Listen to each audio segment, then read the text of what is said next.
Mundo Yoruba, Pataki, Iboya y Bocheche. Olofi había llamado a los babalagos para preguntarles dos cosas.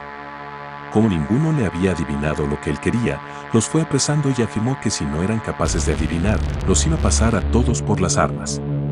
El último que mandó a llamar fue a Orula, el que enseguida se puso en marcha, sin saber qué estaba sucediendo. En el camino Orula se encontró con una muchacha que estaba cortando leña y le preguntó cómo se llamaba, a lo que ella le contestó, Iboru. La muchacha le dijo a Orula que lo importante era ver parir la cepa de plátano. Orula regaló una adie y obo.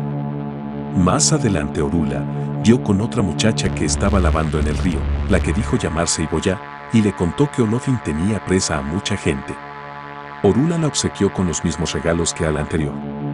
Por último, Orula encontró en el camino hacia casa de Olofin a una muchacha llamada Ibochiche y ella le contó que Olofin quería casar a su hija. También le dio una adie y ougo. Cuando llegó al palacio, Olofin le dijo que lo había llamado para que él le adivinara unas cosas. ¿Qué tengo en ese cuarto?, preguntó Olofin. Tienes una mata de plátano que está pariendo, contestó. ¿Y qué yo quiero que tú me adivines? ¿Qué quieres casar a tu hija y por no adivinarte tienes prisioneros a mis hijos?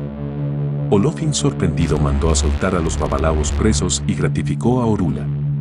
Cuando el sabio se iba, Olofin le dijo, Mobdugué. Y Orula repuso que desde aquel día él prefería que le dijera, Iboru, Iboya, Ibochiche.